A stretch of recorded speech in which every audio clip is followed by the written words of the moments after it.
Viv Beck is the Chief Executive of the Heart of the City, that is in Auckland. And I reckon that the city's actually got better. I was a big critic of this in the last couple of years, and I think things are slowly improving. You have got police on the beat there, despite the wishes of the Green Party. So I think things are moving. Now what about a waterfront stadium? Now what about infrastructure? What about the roads, congestion charging, everything? How do we make this place great again? Viv Beck is with us. Hi Viv, thanks for joining us. Hello. Good to be here, thanks. Project Auckland. So I saw a bit of that yesterday and wondered, have decisions been made? Is there some big sort of blue sky thinking? I hate using that term, but I've used it. There we go. Oh, well, I think it was constructive. The supplement had a lot of sort of, covered quite a lot of important things for the city going forward. I think what was interesting, we've heard from Chris Bishop a couple of times recently, and he is all about leveraging that CRL and getting that intensification around that rail line happening. That's a positive thing.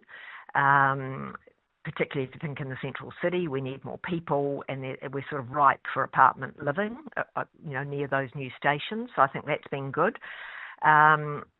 Minister Brown, he's Minister for Auckland, but he's not transport and local government anymore. But in some ways that's helpful because he's indicating he will lobby for Auckland to be first off the rank to get a regional deal, and actually gave a hint about the timing of the CRL being in line with the convention centre next year. Now, if I just take a step back, we are, as many others are, really optimistic about the future.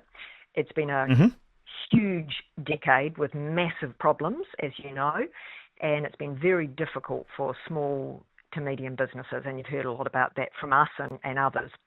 But the reality is we're really positive about the sort of what lies ahead. It's the transition to that CRL opening, and given the cost of living and all the challenges, that's the thing that we're concerned about. And whether it opens at the beginning of 26 or the end would make a huge difference for a lot of small businesses. So getting that hint yesterday was helpful.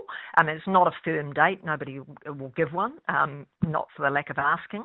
But I think what I'm seeing, which is something that I've been really keen to see in my role, is a good collaboration. And I know that word can seem a bit twee, but it's so critical between central government, local government, the business community, and actually the social sector as well. And I think there is a shared view that we need more people, we need growth, we need investment. And that came through pretty strongly yesterday. So that was encouraging.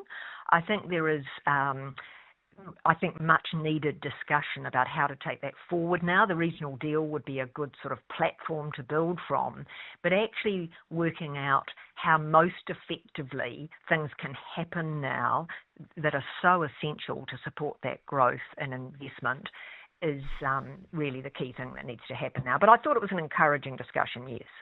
Yeah, and I reckon this government, and I think also Wayne Brown, who people were critical of earlier. I think in all of you, I think you've all got together in the room, and you've realised that cooperation and collaboration does matter. This is not about egos. This is about you're all responsible for some part of something. And I reckon I saw that when the government announced that policing stuff in the city and everything. I thought, oh, here we go, they're all on board. And that to me, dump the politics and look for people's progress. And good on you for that. Absolutely.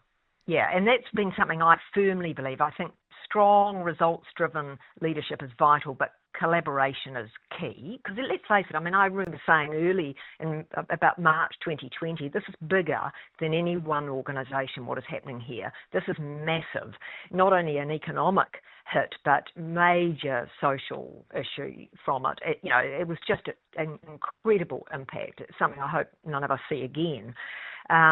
So I think seeing that happening is great. And on that police stuff, we always said right from early in COVID, it had to be cross-agency. It wasn't only about police. We needed stronger police presence, and we've got that.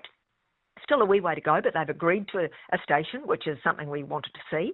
That's positive.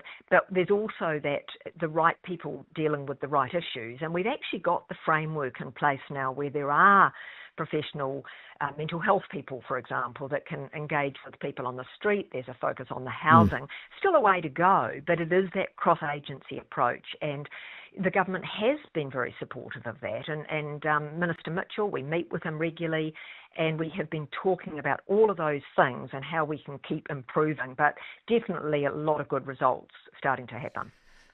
A good barometer of this is I just want to bring this in here, is my mother. Now she's 77 going on 40, and enjoys going out and enjoying life, and then she's not dead yet, and so her and her mates, they last weekend for the first time went back into the CBD, and they went to some show which went far too long, and the music was far too old, and they had a nice dinner in town and everything, and Mum came home pretty sort of buzzing about being in town, and so that's the first time, and I reckon for 5 years that Mum's been to the CBD, she'll go again. And that's what you need. You need people to feel confident again, Yeah. Absolutely, we do, and I think we've really turned a corner. We can see it out there. I mean, there are, I don't know when you were last here, but if you go, I mean, Vulcan Lane's a good barometer to me because I've watched it all through this whole period, and you can go up there day and night at the moment. People are spilling out into the lane, eating out and enjoying themselves. So we've turned a corner. We've still got a bit of a hill to climb till that CRL and the convention centre open, but there is optimism. We're still lobbying to get some things done to help the smaller businesses that have really had such a difficult run with all the construction, etc. But we are on the up, and we do see a positive future. And I love things like that people are starting to venture back, have a good experience, and they tell their friends, and more of them come, because we really want to be a place that people want to come to and spend time in.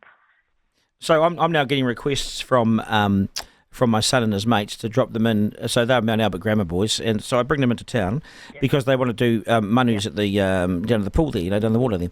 So in the city pool. So for them, that's been a bit of a magnet. And then the other night, I had to go to a 50th birthday in Devonport. So I went through town and got the ferry across and got the ferry back, and so that was cool. So it works. It works, Viv, but people need to be reminded, I reckon. Yeah. Yeah, that's right, because a decade's a long time to have challenge, and I think people, when they do venture back in and they have a great experience like that, they come back and they bring others with them. So that's really where we're at now. We want it to be a place people come to for all sorts of things: the waterfront, the entertainment, the dining, people coming to work, live here, study, the whole thing. And so there's a lot of optimism, and I could feel that in the room yesterday, actually, which was good to see. Yeah, but I think with these guys, I think Chris Bishop actually is different to other ministers, where he actually wants to build something. He wants something done. Yeah. Do you support the stadium? Do you support an inner city stadium? Oh, we've always said that we'd love to see one in the central city, because, I mean, I have been to other cities where it's a downtown stadium and people can walk and the hotels are handy and the restaurants are handy. We've always said, though, that it has to work for the region and the numbers have to work, and we're not privy to that detail. So what we hope is that it's been a very good exercise to come to a sensible decision, but obviously we'd love to have one here because it could really help unlock that future. But we're also conscious that Auckland needs to be thinking holistically about what it needs going forward, because the needs will change.